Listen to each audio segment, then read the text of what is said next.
ఓం యో భూతం చ భవ్యం చ సర్వం యచ్ఛాధితిష్టతి స్వర్యస్య చ కేవలం తస్మై జ్యేష్ఠాయ బ్రహ్మణే నమః. ఓం శాంతి శాంతి శాంతి. ఈ యొక్క ఆధ్యాత్మిక ఉపనిషత్తు జ్ఞానగంగ సత్సంగమునకు వచ్చినటువంటి వారందరికీ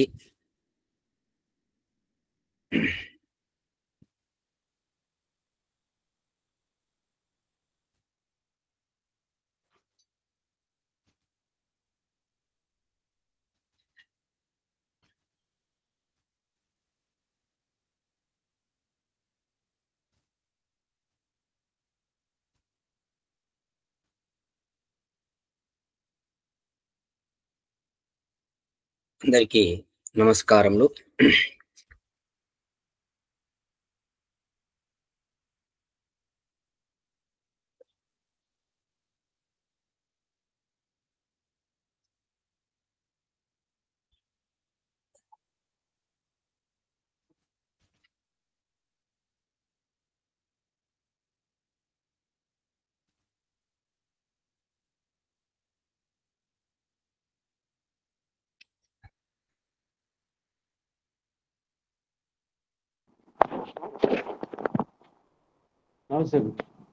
నమస్తే.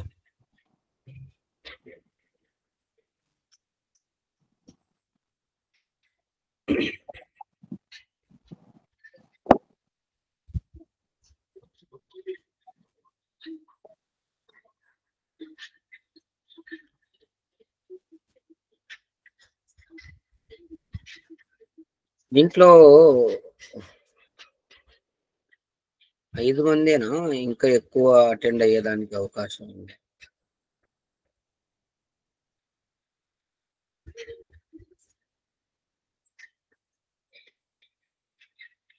ఓకేమా. తర్వాత నిన్నటి రోజున మనము ఈ యొక్క ఇంద్రియములకు ప్రాణములకు ఆ శక్తినిచ్చి రక్షించేటటువంటిది బ్రహ్మము అని మనం తెలుసుకున్నాం. మరి ఆ బ్రహ్మను పొందాలంటే ధ్యానశీలురు కావలెను అనే విషయాన్ని కూడా మనం తెలుసుకున్నాం. ఈరోజు 3వ శ్లోకం. నతత్ర చక్షుర్గచ్చతి నవాంగచ్చతి నో మనో న విద్మో న విజానీమో యతైత తను శిష్యాధన్యదేవ తద్విదిత తతో అవిదితాదది ఇతి శుశ్రుమా పూర్వేషాం ఏ నస్తద్ వ్యాచచక్షిరే. ఇది శ్లోకము. ఒక్కొక్క పదానికి అర్థం తీసుకుంటే, తత్ర అంటే ఆ బ్రహ్మము విషయమున, చక్షుః నేత్రము, చక్షులంటే నేత్రము కన్నులు, న గచ్చతి వెళ్ళదు పని చేయదు, వాక్ వాక్కు న గచ్చతి వెళ్ళదు, మనః మనస్సు నో వెళ్ళదు. చూడండి, ఇక్కడ నో అనేది సంస్కృత పదం. ఇంగ్లీష్ లో కూడా మీకు నో అంటే కాదు కూడదు అనేది వస్తుంది కదా, అదే ఇక్కడ నో అంటే వెళ్ళదు. చూడు, సంస్కృతంలో ఉన్నటివే కాపీ కొట్టారు అన్ని చోట్ల, అన్ని భాషల్లో కూడా. చూడండి, నో అంటే వెళ్ళదు. శ్రీనివాసన్ సార్ మ్యూట్ లో పెట్టండి. నా విద్మహ మనము ఎరగము, నా విజానీమహ విశేషముగను ఎరుగము, ఏతత్ ఈ బ్రహ్మను గూర్చి యథా ఎట్లు అనుశిష్యాత్ శిష్యాదులకు ఉపదేశింపవలయును తత్ ఆ బ్రహ్మము విదితాత్ తెలిసిన దానికంటే అన్యదేవ భిన్నమే అతో మరియు అవిదితాత్ తెలియని దానికంటేను అధి మించి ఉన్నది ఇది ఇట్లు పూర్వేషాం పూర్వుల యొక్క వాక్కులను శుశ్రుమ మేము విని ఉన్నాము ఏ ఆ పూర్వాచార్యులు నహ మన కొరకు తత్ ఆ బ్రహ్మను గూర్చి వ్యాచచక్షిరే వ్యాఖ్యానము చేసి ఉన్నారు. ఇది మనం ఒక్కొక్క పదానికి అర్థం తీసుకుంటే ఈ విధంగా పదార్థము, తర్వాత వివరణ మరియు భావార్థము. చూడండి, ఇందులో ప్రథమ వాక్యములలో చక్షువు, వాక్కు, మనస్సు అను 3 ఇంద్రియములు బ్రహ్మమును చేరలేవు అని వర్ణింపబడినది. అంటే ఇక్కడ ఈ శ్లోకంలో ప్రథమ వాక్యంలో ఈ కళ్ళు, అలాగే మాట, మనస్సు అనేటటువంటి ఈ ఇంద్రియాలు బ్రహ్మను చేరలేవు అని వర్ణింపబడింది. చక్షువు జ్ఞానేంద్రియము, వాక్ అనేది కర్మేంద్రియము, మనస్సు అనేది అంతరింద్రియము. జీవుడు చక్షురాది జ్ఞానేంద్రియములతో లోకమున గల పదార్థములను ఎరుగగలుగుచున్నాడు. కర్మేంద్రియములతో పనులను, గ్రహణాదులను వనర్చును. అంతరింద్రియమగు మనస్సుతో సంకల్పము, వికల్పములను చేయును. సుఖదుఖములను ఎరుగును. ఇతర ఇంద్రియముల మూలమున నెరిగిన వానిని స్మరించును. ఏది? మనస్సు ఆధారంగా.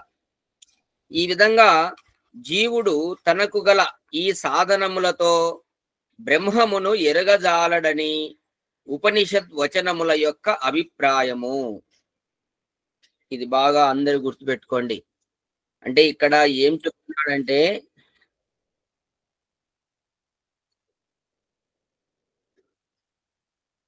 ఇక్కడ ఎందుకో 5 మందికి ఛాన్స్ వస్తుంది మా. ఒక్క నిమిషం.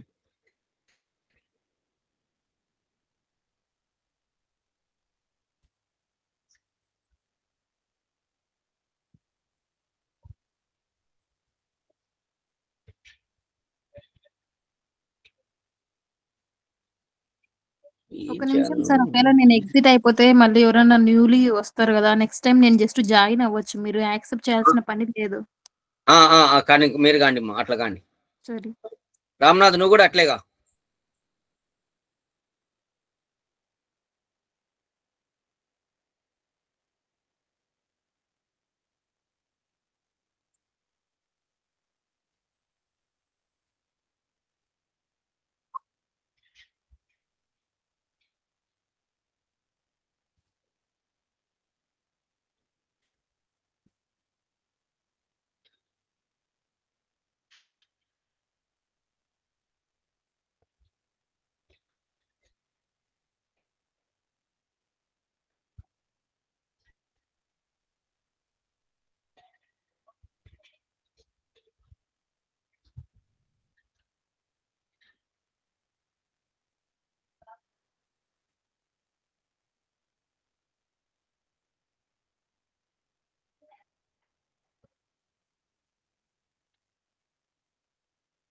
ఓకే ఓకే మా, ఇప్పుడు సరిపోయింది.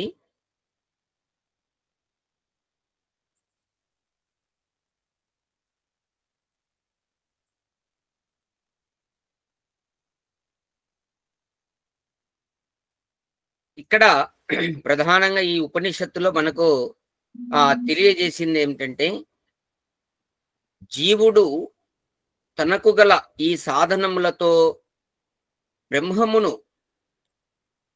నెరుగజాలడని ఉపనిషద్ వచనముల యొక్క అభిప్రాయము. ఏమా, అందరూ కూడా చాలా చాలా ఇంపార్టెంట్ పాయింట్. ఋషులు ఏం చెప్తున్నారు ఉపనిషత్తులు అంటే, మనం బ్రహ్మను తెలుసుకోవాలి, సృష్టికర్తను తెలుసుకోవాలి అంటే ఇంద్రియములు జ్ఞానేంద్రియములు గాని కర్మేంద్రియములు గాని అంతరింద్రియమైన మనస్సుతో గాని బ్రహ్మను తెలుసుకోలేము. ఇది ఇంకా ఫైనల్ పాయింట్, అందరూ దీన్ని నోట్ చేసుకోవాలి. కారణం ఏమంటే చక్షువు రూపమును, చక్షువు అంటే కన్ను, రూపము గల వస్తువులను మాత్రమే గ్రహింప సాధనం. బ్రహ్మమునందు రూపం లేదు, అందరు గుర్తును పెట్టుకోండి. బ్రహ్మ అంటే భగవంతుడు, దేవుడు, సృష్టికర్త. అతనికి రూపం లేదు కాబట్టి నువ్వు కళ్ళతో అతన్ని చూడలేవు. ఎందుకంటే కళ్ళు చూడాలంటే దానికి రూపమే ఉండాలి. బ్రహ్మము యందు రూపం లేదు కావున చక్షువునకు అక్కడ గతి లేదు. చక్షువు బ్రహ్మమును ఎరిగింప సాధనం కాదు. నేత్రమునకు అది తెలియకపోయినను మిగిలినటువంటి చెవి, నాసిక, జిహ్వ, త్వక్కు అను చెప్పబడు జ్ఞానేంద్రియములకు అది తెలియబడునందును మేని వానికిని అది అందదు. ఒకవేళ కళ్ళకు అందలే, మిగతా ఇంద్రియాల కన్నా అందుతుంది అంటే దానికి కూడా అందదు. ఆ ఇంద్రియములను కూడా క్రమముగా శబ్దము, గంధము, రసము, స్పర్శము కల వస్తువులను ఎరిగింపగలవే కాని ఆ గుణములు లేని వానిని తెలుపజాలవు. శబ్ద, స్పర్శ, రూప, రస, గంధములలో ఒక్కటియు కూడా బ్రహ్మమున లేదు. అందరూ నోట్ చేసుకోవాలి, అండర్లైన్ ఇంపార్టెంట్ పాయింట్. భగవంతునిలో శబ్దం లేదు, స్పర్శ లేదు, రూపం లేదు, రసం లేదు, గంధం లేదు. భగవంతునికి ఇవి లేవు. ఇవన్నీ ప్రకృతిలో ఉండే గుణాలు, పంచభూతాల్లో ఉన్నటువంటివే ఇవన్నీ కూడా. ఇవి భగవంతునిలో లేవు. కావున జ్ఞానేంద్రియములకు బ్రహ్మము విషయం కాదు, వానిచే తెలియబడదు. ఈ విషయముననే శ్లోకమునందలి నతత్ర చక్షుర్గచ్చతి అను వాక్యము స్పష్టము చేయబడినది. చక్షు అంటే నేత్రము, మిగిలినటువంటి జ్ఞానేంద్రియములకు ఉపలక్షకము, సూచకము. కాబట్టి ఇక్కడ ఈ శ్లోకములో ఫస్ట్ లైన్ లో ఏం చెప్పబడిందంటే జ్ఞానేంద్రియములతో మనం పరమాత్మను తెలుసుకోలేము అనే విషయంగా చెప్పబడతా ఉంది. ఇంకొకరు అడ్మిట్ కి వస్తున్నారు భారతి, మళ్ళీ లెఫ్ట్ గా నువ్వు, ఎందుకో ఈ ప్రాబ్లం వస్తుంది.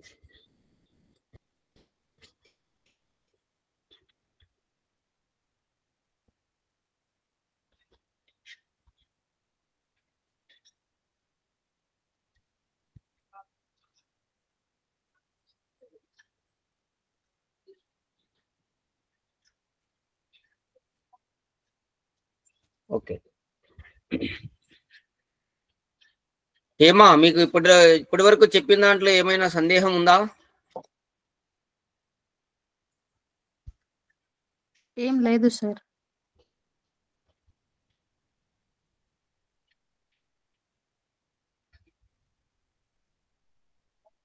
ఏం పూజ మేడం?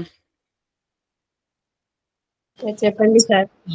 నేను ఇప్పుడే కదా జాయిన్ అయింది. ఇప్పుడు మీరు విన్న దాంట్లో ఏమైనా డౌట్ ఉందా? నమస్తే నమస్తే భాస్కర్. శ్రీనివాసు సార్,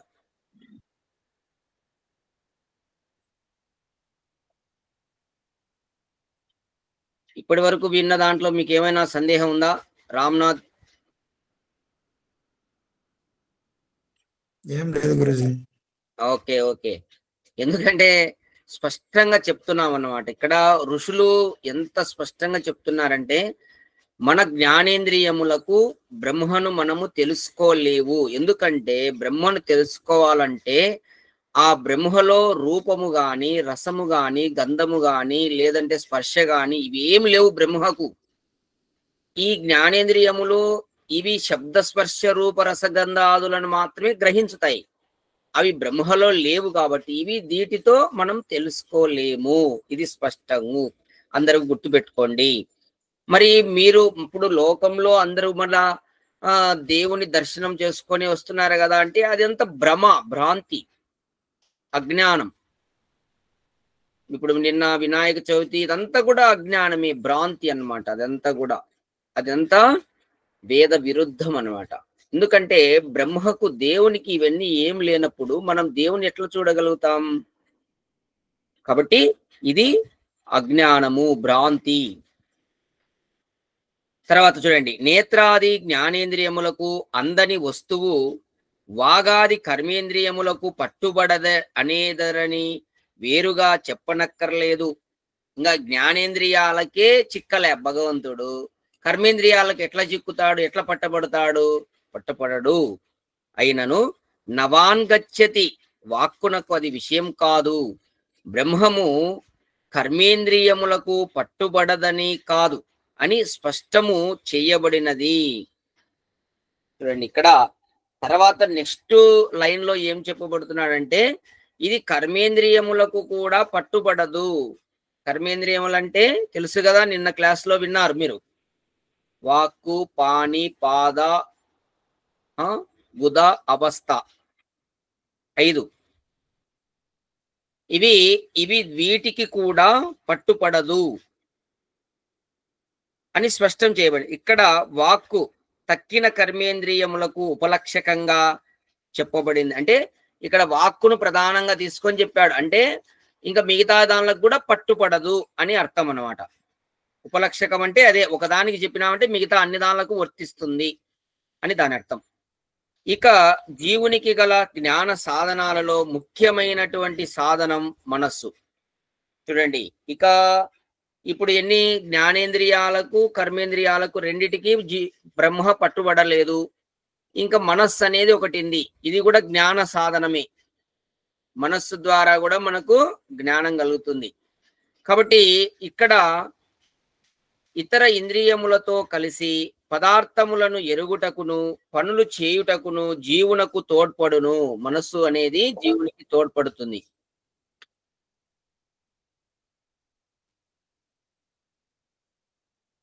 పనులు జీవునికి తోడ్పడు, జీవునిచే ప్రేరితమై మనస్సు జ్ఞానేంద్రియములతో చేరి అది పని చేయును. ఈ యొక్క జీవుని చేత ప్రేరితమై మనస్సు అనేది జ్ఞానేంద్రియములతో చేరి అది పని చేస్తూ ఉంటుంది. అంతేకాక ఇంద్రియముల మూలంగా ఎరిగిన వస్తువులను స్మరించుటకు జీవునకు సుఖములను నొసంగు పదార్థములను కోరుటకును దుఃఖములను ఇచ్చు వస్తువులను నిరాకరించుటకును ఇది సాధనముగును. చూడండి, జీవునికి మనస్సు అనేది ఒక సాధనం. ఎట్లా సాధనం అంటే, తను ఏదైతే కోరుకుంటాడో అది మనస్సు ద్వారా కోరతాడు జీవుడు, దాన్ని సంపాదించడానికి ప్రయత్నం చేస్తాడు. అలాగే తనకు దుఃఖం ఏదైనా వస్తే దాన్ని నిరాకరిస్తాడు, దానికి మనస్సు అనేదే సాధనం.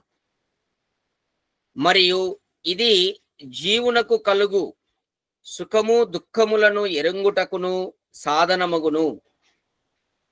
జీవునికి కలిగేటటువంటి సుఖ దుఃఖాలను తెలుసుకునే దానికి సాధనం ఏంటంటే మనస్సు. మనస్సు ఆధారంగానే తను సుఖంగా ఉన్నాడు దుఃఖంగా ఉన్నాడు అనేది తెలుసుకుంటాడు అన్నమాట. ఇట్టి ఈ మనస్సునకును బ్రహ్మము అందదు అని ఉపనిషత్ వచనము చెప్పుచున్నది. అంటే ఇక్కడ మనస్సు ద్వారా కూడా మనం బ్రహ్మను తెలుసుకోలేము అనే విషయంగా ఈ ఉపనిషత్తులో మనకు ఋషి తెలియజేస్తున్నాడు.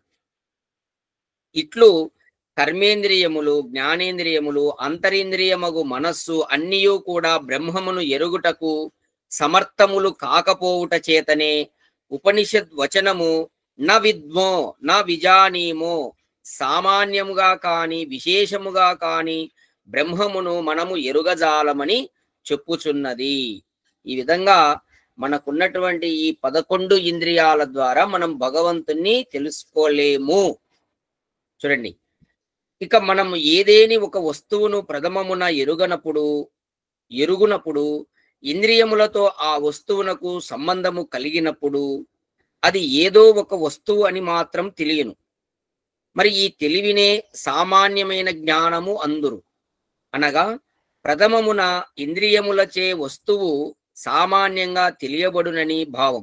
అటుపై ఆ వస్తువును విశేషముగా తెలుసుకుందుము, అప్పుడు విశేష జ్ఞానం కలుగును. ఉదాహరణకు మనం ఒక వ్యక్తిని చూచినప్పుడు ఆ వ్యక్తి ప్రథమముగా మనుష్యుడుగానో పశువుగానో తెలియను. తర్వాత ఆ వ్యక్తి మనుజుడైనచో వెంకయ్యగానో సుబ్బయ్యగానో లేక భారతీయుడుగానో ఇంగ్లీషు వాడుగానో లేక మరి ఒక దేశవాసుడుగానో తెలియబడును. చూడండి, గురువు గారు మనకు చాలా ఎక్స్ప్లెనేషన్ చేసి చెప్తున్నాడు. ఒకవేళ అంటే పశువైన పక్షంలో అది ఆవుగానో మేకగానో గుర్రముగానో తెలియనగును. ఇట్లు వస్తు జ్ఞానము మొదట సామాన్యంగా తర్వాత విశేషంగా కలుగును. బ్రహ్మము మాత్రం మనకు సామాన్యంగా గాని విశేషముగా గాని తెలియబడదని పై వాక్యము యొక్క అభిప్రాయము. అంటే మనము సామాన్యంగా తెలుసుకోలేము, విశేషంగా కూడా తెలుసుకోలేము ఈ విధంగా ఇంద్రియాలతో అని. ఇప్పుడు మనము ఇక్కడ నాకు భాస్కర్ ఒక వ్యక్తి కనపడ్డాడు, నేను అతను నాకు తెలుసు కాబట్టి నేను భాస్కర్ అని చెప్తున్నా. లేదు, ఎవరు తెలియదు, ఊరికే ఒకటి ఆకారం కనపడింది అనుకోండి రోడ్డు మీద, అదే చెప్తున్నాడు గురువుగారు. అది గుర్రం లాగా ఉందనుకో, ఇది గుర్రం అని ఫస్ట్ మనం ఒక నిర్ధారణకు వస్తాం. దాని గురించి తర్వాత డీటెయిల్డ్ గా మళ్ళీ విశేష జ్ఞానం తెలుసుకుంటాం. అట్లా భగవంతుని మనం తెలుసుకోలేమంటే ఇంద్రియాలతో. అటులైన గురువులు శిష్యులకు బ్రహ్మమును గూర్చి ఎట్లు ఉపదేశింపగలరు అను ప్రశ్న ఉదయించును. మీకు కూడా అదే కలుగుతుంది. మనకి ఇన్ని ఇంద్రియాలు ఉంటాయి, మరి ఇంద్రియాలతో ఎట్లా మనము తెలుసుకోలేం బ్రహ్మన్ అంటే ఎట్లా తెలుసుకోవాలబ్బా అని ప్రశ్న వస్తుంది. చూడండి, ఇక్కడ గురువులను తమకు సామాన్యంగా గాని విశేషముగా గాని తెలియని దానిని ఉపదేశించుట ఎట్లు. చూడు ఎంత లోతు జ్ఞానం ఉందో మనకు. ఇప్పుడు ఈ విధంగా మనం ఎట్లా మనం తెలుసుకునేది?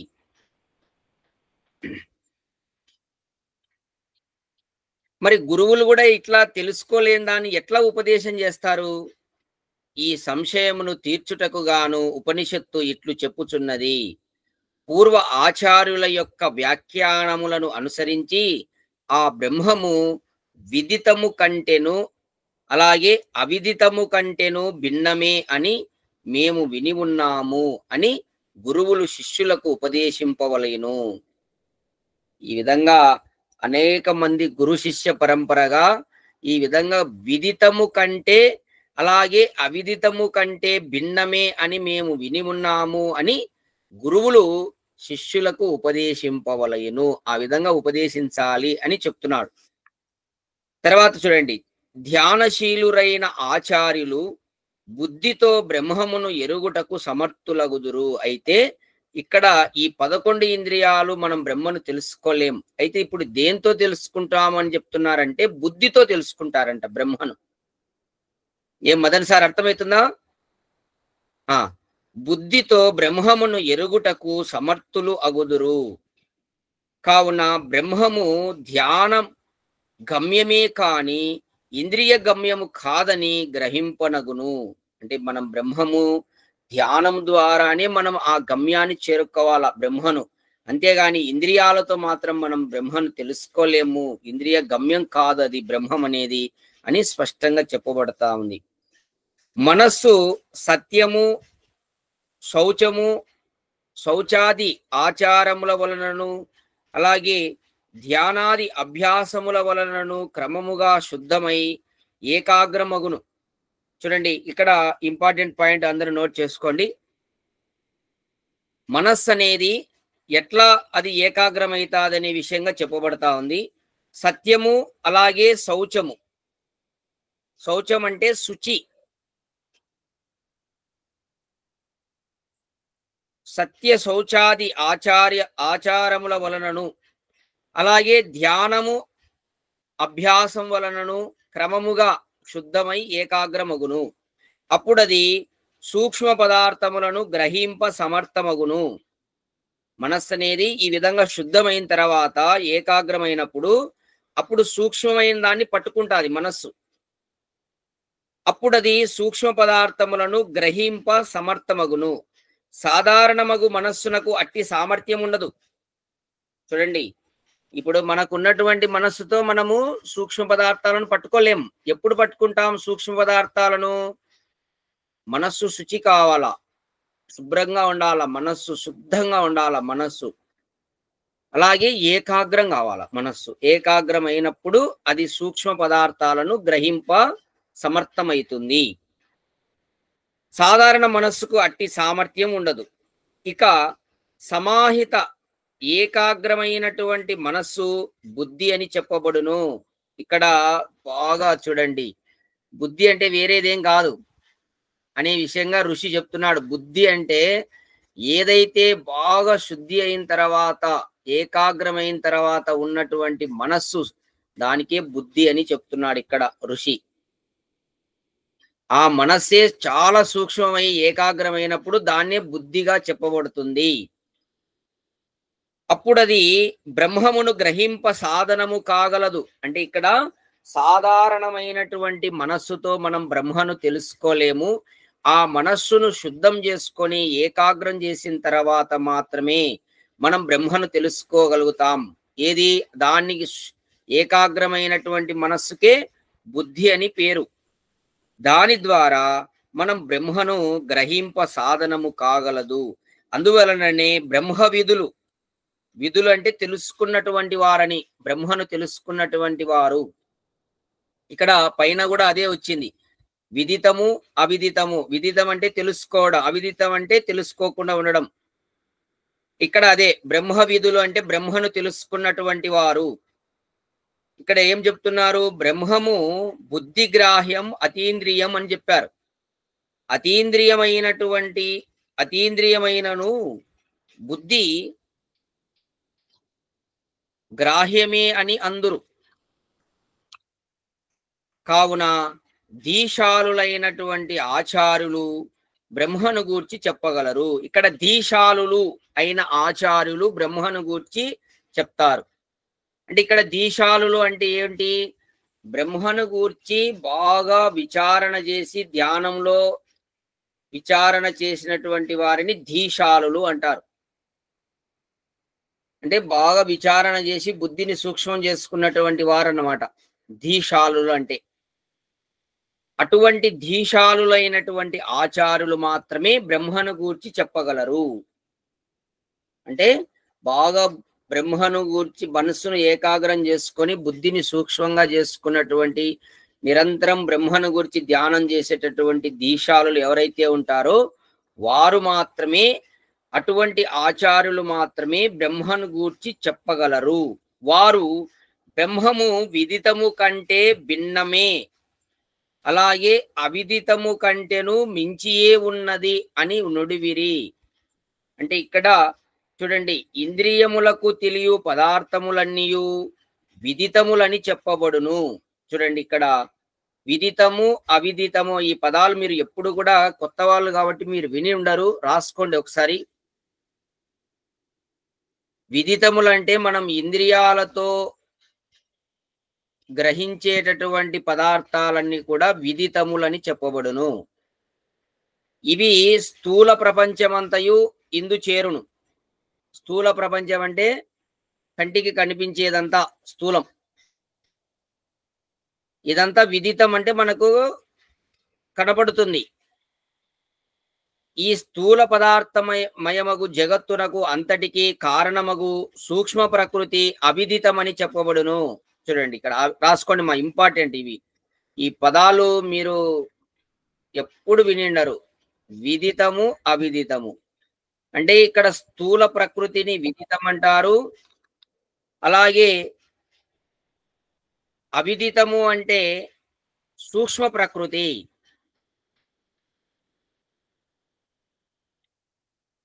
స్థూల ప్రకృతి విదితం, దానికి కారణమైనటువంటి సూక్ష్మమైనటువంటి ప్రకృతి ఉంది కదా, దాన్ని అవిదితము అంటారు. ఇట్లు కార్యము కారణ రూప జగత్తు కంటెను బ్రహ్మము భిన్నమనియు అయ్యది వానిని మించి ఉండుననియు ఆచార్యులు ఉపదేశింప గురువులు విని శిష్యులకు అట్లే చెప్పుదరని అభిప్రాయము. అంటే ఇక్కడ ఈ స్థూల ప్రకృతి అలాగే సూక్ష్మ ప్రకృతి కంటే కూడా బ్రహ్మతత్వం భిన్నమైనది. ఇవి బాగా మీరు విచారణ చేస్తే గాని అంత ఈజీగా పదాలన్నీ అన్ని కఠినంగా ఎప్పుడు వినని పదాలు ఉంటాయమ్మా. ఏమ్మా అర్థమవుతుందా బాలసుబ్బారెడ్డి సార్? వింటున్నా సార్, అర్థమవుతుంది sir. Balasubbareddy okay okay okay. ఎందుకంటే ఒకసారి బాగా మనం మనసు పెట్టి వింటే అర్థమవుతుంది మా. అయితే వింటుంటే చాలా అందంగా ఎంతో అద్భుతంగా ఉంటుంది. చూడండి ఇక్కడ మనకు ఇప్పుడు విదితములు అంటే స్థూల ప్రకృతి అని గుర్తుపెట్టుకోండి. అవిదితం అంటే ఈ స్థూల ప్రకృతి ఏర్పడడానికి కారణమైనటువంటిది సూక్ష్మ ప్రకృతి ఉంది బీజం రూపంలో, దాన్ని అవిదితము అంటారు. ఈ రెండిటి కంటే కూడా భగవత్ తత్వము బ్రహ్మము భిన్నమని ఇక్కడ ఋషులు చెప్తున్నారు. అంటే ఇక్కడ ఎందుకు చెప్తున్నారంటే సైంటిస్టులు ఏం చేస్తారు, సూక్ష్మ ప్రకృతిని పట్టుకుంటారు. ఇంకా కొద్దిగా సామాన్యమైన జ్ఞానం ఉండే వాళ్ళు స్థూలంలోనే ఉంటారు, వాళ్ళు పైకి ఇంకా ఎక్కలేరు. సైంటిస్టులు ఏం చేస్తారంటే కొద్దిగా ఈ స్థూలం కంటే ఇంకా సూక్ష్మంలోకి వెళ్ళిపోతారన్నమాట. ఆ విధంగా సూక్ష్మాన్ని పట్టుకుంటారు, అదే ఉండేది అని చెప్తుంటారు. దానికంటే భిన్నమైంది లేదు అంటుంటారు సైంటిస్టులు అంతా. చాలా సూక్ష్మమైంది, ఇంకా లాస్ట్ ఫైనల్, దీనికి భిన్నమైంది ఇంకొకటి లేదని చెప్తుంటారు. అందుకు ఇక్కడ ఋషులు ఏం చెప్తున్నారంటే విదితము అవిదితము కంటే భిన్నమైనది బ్రహ్మతత్వం. కాబట్టి బ్రహ్మనిష్ఠులైన గురువులు తమ సంతానమునకు శిష్యులకు బ్రహ్మను గూర్చి ఇట్లు చెప్పుదురు. ఈ విధంగా చెప్తారు. బ్రహ్మనిష్ఠులైన గురువులు ఏం చెప్తారంటే తన శిష్యులకు అలాగే తన సంతానానికి కూడా బ్రహ్మం అంటే ఎవరనే విషయంగా ఈ విధంగా చెప్తారు. చూడండి, బ్రహ్మము ఇంద్రియములచే ఎరుగబడదు. మళ్ళీ మళ్ళీ రాసుకుంటా ఉండండి. బ్రహ్మమును మనము ఇంద్రియాలతో తెలుసుకోలేము. ఎరగబడదంటే తెలుసుకోలేము. ఇంద్రియములచే రూపాది గుణములు గల జగత్ పదార్థములే తెలియనగును. మన ఇంద్రియాలతో మనం ఏం తెలుసుకుంటాం, ఈ జగత్తులో ఉండే పదార్థాలను మాత్రం తెలుసుకుంటాం. అవి వాటినే మనకు ఇక్కడ ఏం చెప్పబడింది, విదితములని చెప్పబడింది. బ్రహ్మమునందు అట్టి రూపాది గుణములు లేవు కావున అది సామాన్యంగా గాని విశేషముగా గాని ఇంద్రియములచే తెలియబడదు. కాని మనస్సును ధ్యానాదులచే శుద్ధమునర్చి దానితో బ్రహ్మమును ఎరుగవచ్చును. ఇది కూడా అండర్లైన్ చేసుకోండి, ఇంపార్టెంట్ పాయింట్, మీరు అందరు రాసుకోండి. ఇవి మోస్ట్ ఇంపార్టెంట్ పాయింట్స్ మా. మనస్సును మనము శుద్ధం చేసుకొని ఆ మనస్సును ఏకాగ్రం చేసి, ఎట్లా శుద్ధం చేయాలి, ధ్యానాదుల ద్వారా, సత్యాచరణ ద్వారా ధ్యానమును అభ్యాసం చేసి అలాగే సత్యమైన ఆచరణ చేసినప్పుడు మనస్సు శుద్ధమవుతుంది, ఏకాగ్రమవుతుంది. ఆ మనస్సు ద్వారా, దాన్ని బుద్ధి అంటారు, ఆ మనస్సు ద్వారానే మనం బ్రహ్మను తెలుసుకోవచ్చు. ఇది ఇక్కడ ఋషులు స్పష్టంగా చెప్తున్నారు. బ్రహ్మమును ఎరగవచ్చును. బ్రహ్మము కార్యకారణాత్మకమగు ఈ స్థూల సూక్ష్మ జగత్తు కంటే భిన్నమైనటువంటి తత్వమని గురు శిష్య పరంపర వలన తెలియచున్నది. అంటే ఈ యొక్క కార్యకారణ ప్రకృతి కంటే భిన్నమైనటువంటిది. కారణ ప్రకృతి, కార్య ప్రకృతి తెలుసు కదా, ఇప్పుడే వింటున్నారు. కార్యం అంటే మన కంటికి కనిపిస్తుంటుంది. ఇప్పుడు మర్రి చెట్టు కార్యం, మర్రి చెట్టుకు కారణమైనటువంటి ఏది, విత్తనం, సూక్ష్మంగా ఉంటుంది. అట్లా ఈ యొక్క ప్రకృతికి అంతా కూడా కారణమైనటువంటిది చాలా సూక్ష్మ రూపంలో ఉంటుంది. ఆ యొక్క కార్య ప్రకృతి కారణ ప్రకృతి రెండిటి కంటే కూడా భిన్నమని గురు శిష్య పరంపరగా గురువులు శిష్యులకు చెప్తుంటే ఆ శిష్యులు విని మళ్ళీ తర్వాత వాళ్ళు కూడా గురువులయ్యి తర్వాత వారి శిష్యులకు నేర్పుతూ ఈ విధంగా వచ్చి తెలుస్తూ ఉన్నది. కొందరు తాము ఇంద్రియములతో అనుభవించే జగత్తే బ్రహ్మమని ఎంచి దానిని ఉపాసించుచుందరు. ఏమ్మా, కొంతమంది ఏం చేస్తుంటారు, ఇంద్రియాలతో అనుభవించే ఈ యొక్క జగత్తులో ఉన్నటువంటి పదార్థాలే బ్రహ్మమని ఎంచి దాన్నే ఉపాసించుచుందరు. రాబో వాక్యములలో ఈ జగత్తు బ్రహ్మము కాదని మహర్షి తెలుపుచున్నాడు. ఇంకా నెక్స్ట్ కూడా ఈ జగత్తులో ఉన్న పదార్థాలు బ్రహ్మము కాదని ఇంకా కొన్ని శ్లోకాల ద్వారా ఋషి తెలియజేస్తున్నాడు. అంటే కొంతమంది ఇప్పుడు మన వాళ్ళందరూ అదే కదమ్మా చేసేది. చెట్లు ఉన్నాయి, చెట్లను పూజిస్తారు, అలాగే రాళ్లను పూజిస్తారు, ఇంకా ఏవేవో చేస్తున్నారు కదా, అదే విషయం చెప్తున్నాడు.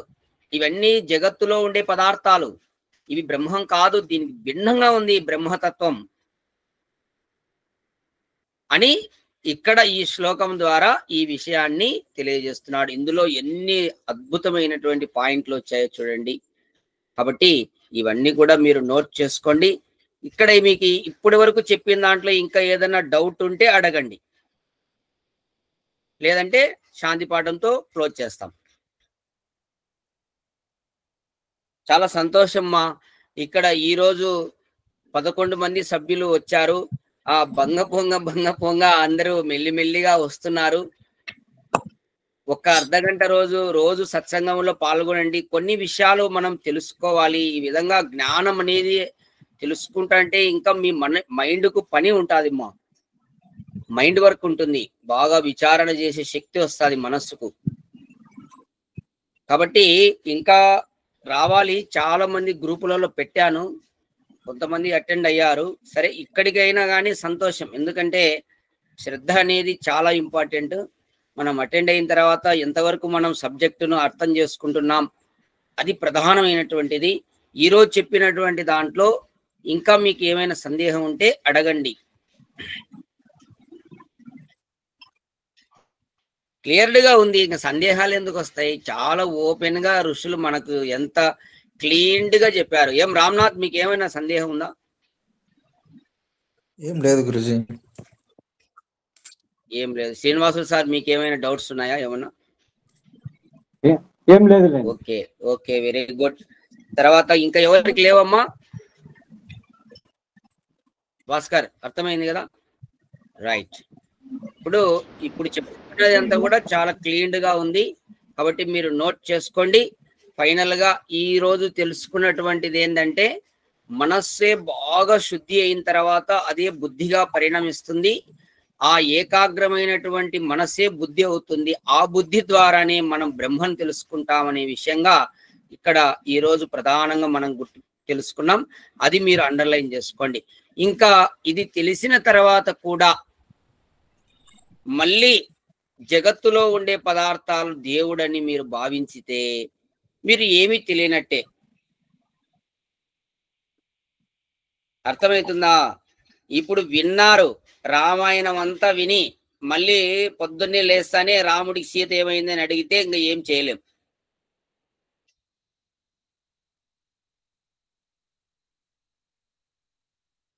మీరు విన్నది ఆచరణలో పెట్టాలి.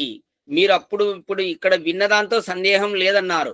లేదన్నప్పుడు ఏం చేయాలి? రేపటి నుండి, ఈ క్షణం నుండే ఈ జగత్తులో ఉండే పదార్థాలు ఇది దేవుడు కాదు, దీనికి భిన్నంగా ఉంది బ్రహ్మతత్వం.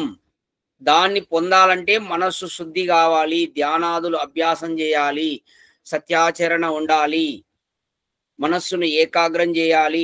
ఆ మనస్సు ఏకాగ్రమైన మనస్సుతోనే మనము భగవంతుని తెలుసుకుంటాం. అది మీకు మైండ్ లోకి వచ్చేసేయాలి.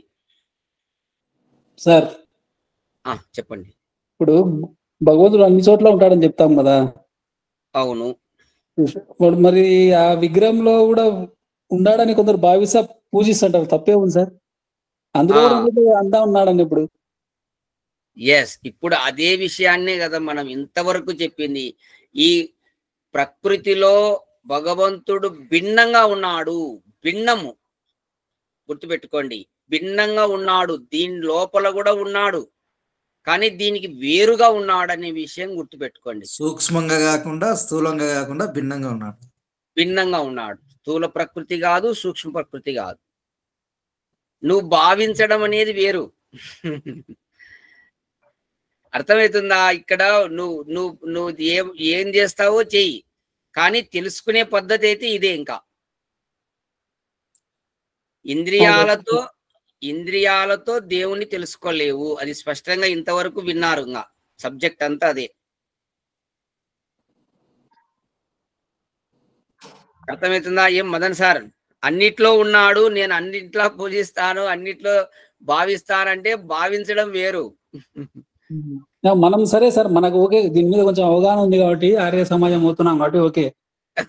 సాధారణ జనాలకు వాళ్ళు కూడా ఏం లేదండి, వాళ్ళు కూడా కొద్దిగా వింటుంటే నెమ్మదిగా ఎవరికైనా జ్ఞానం కలుగుతుంది. భగవంతుడు ఇప్పుడు ప్రతి ఒక్కరికి ఒకటి గురుజీ, మనం యజ్ఞం చేసేటప్పుడు ఆ అగ్నిని పూజిస్తున్నట్టే కదా మనం. అక్కడ అగ్నిని పూజించడం అంటే అది కాదు, సత్కరించడం అంటారు. పూజ నామ సత్కార. పూజ అంటే సత్కరించడం.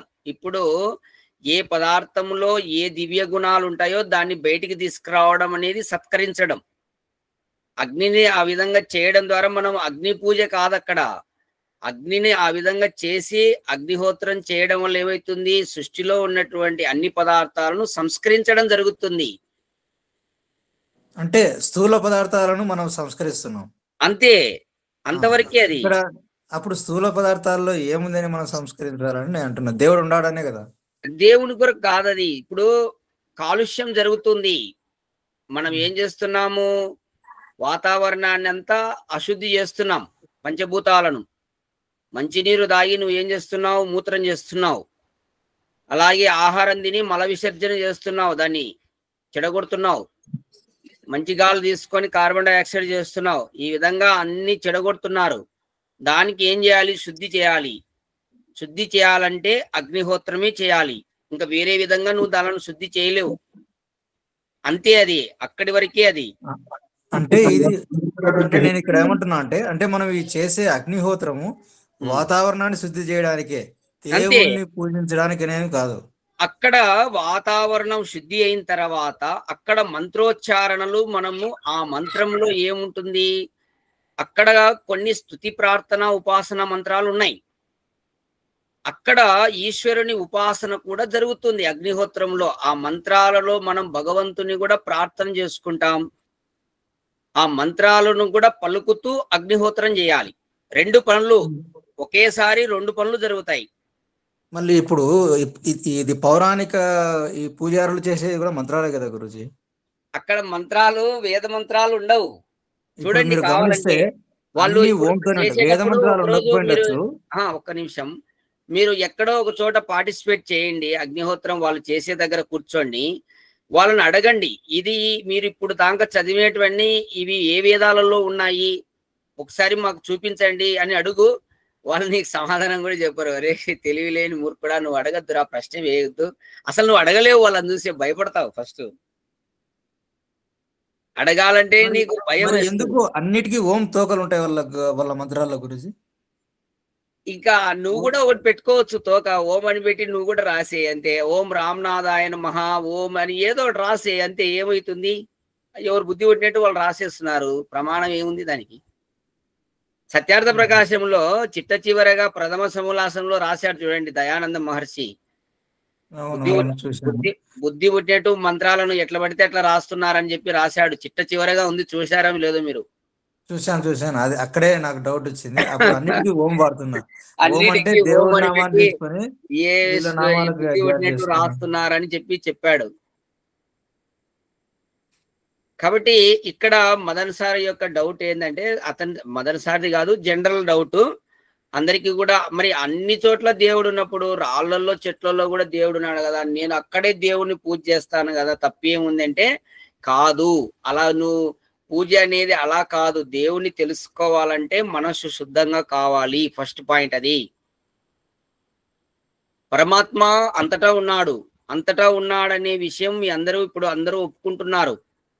మరి అంతటా ఉన్నాడు కదా, మేము రాయిలో కూడా, అక్కడ ఆ దేవాలయంలో ఆ రాయిలో కూడా దేవుడు ఉన్నాడని నేను పూజిస్తాను అంటాడు. అన్నప్పుడు ఇక్కడ అంతటా ఉన్నప్పుడు నీ లోపల కూడా ఉంటాడు కదా. ఏం శ్రీనివాసులు సార్? అప్పటికి మనం శుద్ధంగా ఉండాలి కదా. నీ లోపల కూడా ఉంటాడు కదా.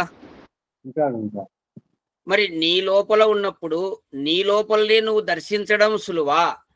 నీ లోపల నుంచి బయటికి పోయి బయట ఉన్నటువంటి వేరే దాంతో పోయి నువ్వు చూడడం సులువా? ఏది సులువు? మన లోపలనే దర్శించడం సులువు. నీ దగ్గర ఉన్నది ఈజీ కదా. నీ దగ్గరనే, నీ లోపలనే, నీలోనే ఉన్నటువంటి దేవుణ్ణి చూడడం నీకు సులువు. అంత సులువేం కాదు గురూజీ. మీరు చెప్పినట్టు ధ్యానంలో ఉంటే నేను ఇప్పుడు వ్యావహారికంగా ఇప్పుడు నువ్వు బయట ఉన్న దాన్ని దర్శనం చేసుకోవాలనుకో, అప్పుడు నువ్వు ఏం చేయాలి? నీ లోపల ఉన్నటువంటి జీవుడు ఆ యొక్క దాంట్లోకి పోవాలి, పోతేనే కదా చూడగలుగుతాడు. దాని లోపలికి పోవాలి కదా, పోతాడా? మళ్ళా ఎట్లా చూస్తాడు? దాంట్లో కూడా ఇక్కడ ఇంకొకరు కృష్ణమూర్తి గారు ఏమిటి అడగండి, డౌట్. ఓం నమస్తే అండి. నమస్తే అండి. నమస్తే. ఓం నమస్తే అండి, వింటున్నాను నేను. నమస్తే. నమస్తే అండి, చెప్పండి. ఏమన్నా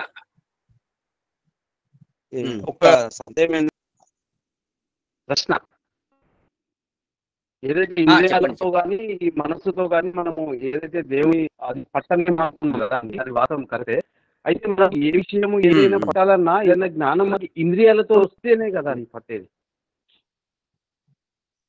అది ఇంద్రియాలతో మనకు జ్ఞానం ఏంటంటే ప్రకృతిలో ఉన్నటువంటి పదార్థాలను తెలుసుకునేందుకు పనికొస్తాయి జ్ఞానం ఈ ఇంద్రియాలు అనేటివి.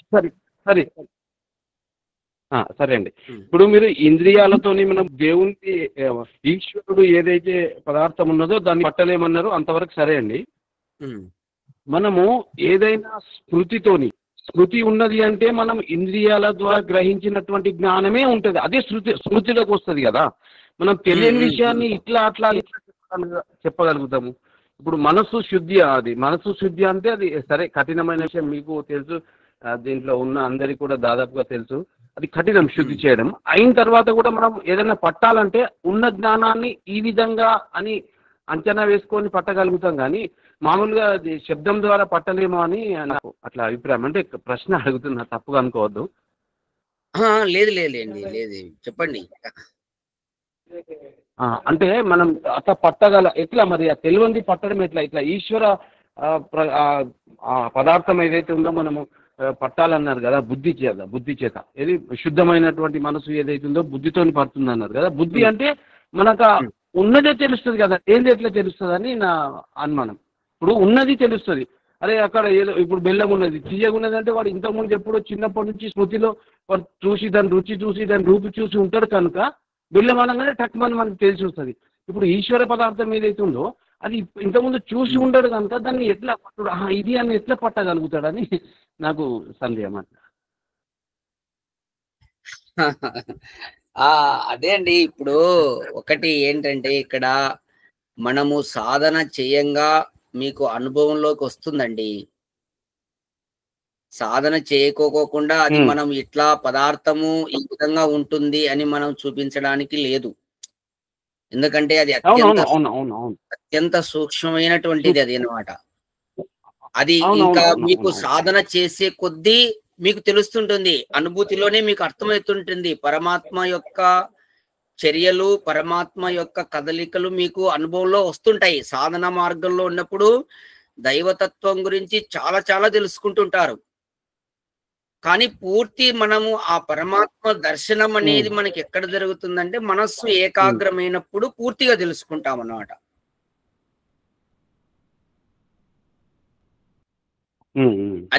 అదే చెప్పినడు ఇందాక ఋషి చెప్పింది, అది మనస్సు ఏకాగ్రమే. ఋషి చెప్పింది ఏంటంటే ఈ భౌతిక పదార్థాలు జగత్తులో ఉండే పదార్థాల లాగా పరమాత్మ కాదు.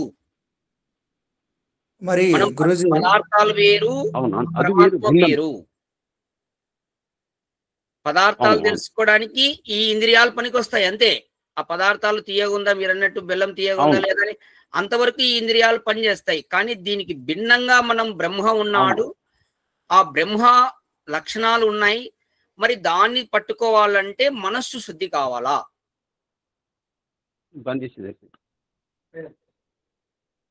అర్థమవుతుందండి?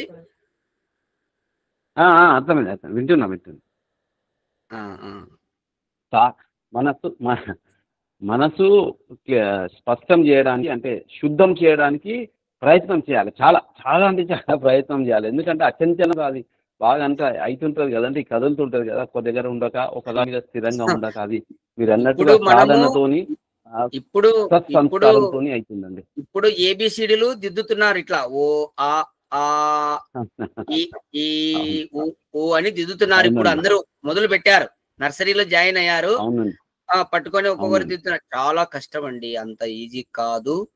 ఈ శ్రద్ధ యొక్క శ్రద్ధ పూర్తి శ్ర- భక్తి శ్రద్ధ ఎక్కువ అంటే చాలా ఈజీ కూడా, గుర్తుపెట్టుకోండి. ఇంకొక క్వశ్చన్ గురుజీ. శ్రద్ధ కలవడం కూడా ఒక విధమైన పుణ్యం చేసుకున్న సంస్కారంతోనే వస్తదేమో అనిపిస్తుంది. ఎందుకంటే అండి ఇటు సైడ్ ఖచ్చితంగా శ్రద్ధ అండి, ఉన్న వాళ్ళు ఖచ్చితంగా పుణ్యం లేకుంటే శ్రద్ధ కలగదు. ఎప్పుడు ఖచ్చితంగా ఏ పుణ్యం చేసుకోవడం వల్లనో 1% అయ్యో కూడా ఇది అనుమానం లేదు. వినాలని విని తెలుసుకొని సాధన చేసి అయితే దానికి ఆ దారి ఇట్లా దొరికింది, కొద్దిగా ఇట్లా ఏదో ఒక కొట్టుకపోతుంటే ఒక చెట్టుది ఏరు దొరికితే కదా పట్టుకొని ఒడ్డుకు వచ్చినట్టుగా ఆ ఏరు దొరికింది, కనీసం అంత దొరికింది అనేది అది జన్మ పుణ్యం ఉంటేనే దొరికి ఉంటుంది, లేకుంటే ఆ గంగలో కొట్టుకుపోకుండా ఉంటుంది. 100% పుణ్యం అనేది ఉంటేనే మనకు భక్తి శ్రద్ధలు అనేవి కలుగుతాయి దేవుని పట్ల, లేకపోతే కలగదు. ఏ సారాయి షాప్ లోనో లేదంటే ఇంకో షాప్ లోనో ఏమన్నా తిరుగుతుంటాడు. పుణ్యం లేకపోతే ఈ గూగుల్ మీట్కి వచ్చి ఇట్లా దేవుని విషయాలు, ఉపనిషత్తు విషయాలు, పరమాత్మ విషయాలు, ప్రకృతి విషయాలు ఎన్ని తినాలంటే ఎంతో పుణ్యం ఉండాలి. చెప్పు రామ్నాథ్. ఇది దీని గురించి అండి, ధ్యానం గురించి. ఒకసారి మనము మామూలుగా రెగ్యులర్ గా ఊరికే జస్ట్ ఇట్లా యోగానే చేస్తున్నాము, ధ్యానాన్ని కూడా ఒక 10 minutes అట్లా మన లేదు ఇప్పుడు నిన్న సత్సంగంలోనే ధ్యానం, ఇప్పుడు ఫైనల్ గా ధ్యానం చేపించి ఇంకా క్లోజ్ చేస్తాం. అందరూ రెడీగా ఉండండి, ధ్యానం కూర్చోండి ఒక 2-3 నిమిషాలు. ఫస్ట్ ఇప్పుడు స్టార్టింగ్ కాబట్టి మనం సత్సంగాలు నిదానంగా పెంచుకుంటూ వెళ్దాం. ఒక 10 నిమిషాల వరకు చేద్దాం. ఎందుకంటే సామూహికంగా అందరూ కూర్చొని ధ్యానం చేయడం వల్ల ఎక్కువ ఫలితం ఉంటుంది. కళ్ళు మూసుకోండి అందరూ. మామూలుగా మీరు చేయాలంటే ఎంతో కష్టం, ఎంతో ఇంట్లో సమస్యలు, రకరకాల ప్రాబ్లమ్స్ అవన్నీ ఉంటాయి. కాబట్టి ఒకవేళ మీరు ఎక్కడన్నా జర్నీలలో ఉంటే ఆఫ్ చేసుకోండి, లేదు ఫ్రీగా ఉంటే కూర్చోండి ఒక 2-3 నిమిషాలు.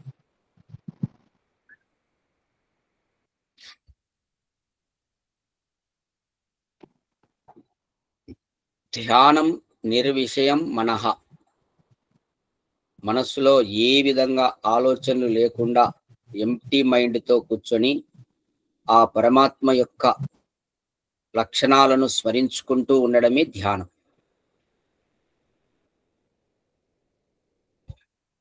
పరమాత్మ రక్షకుడు, పరమాత్మ సర్వవ్యాపకుడు, పరమాత్మ సర్వశక్తిమంతుడు అని మనసులో బాగా విచారణ చేయాలి. బాగా అదే ధ్యానం అంటే. ధ్యానం అంటేనే పరమాత్మ విచారణ, అదే ధ్యానం.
ఓం. తర్వాత శాంతి పాఠంతో ఈరోజు సత్సంగాన్ని ముగించుకుందాం. ఓం అసతో మా సద్గమయా తమసో మా జ్యోతిర్గమయా మృత్యోర్మా అమృతంగమయా. ఓం శాంతి శాంతి శాంతి.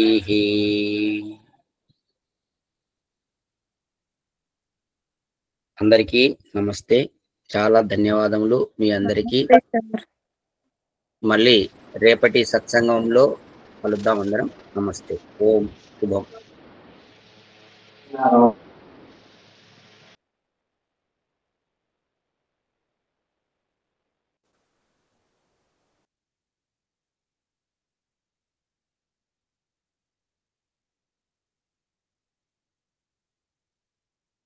ఓం నమస్తే అండి. నమస్తే అందరికి. నమస్తే నమస్తే.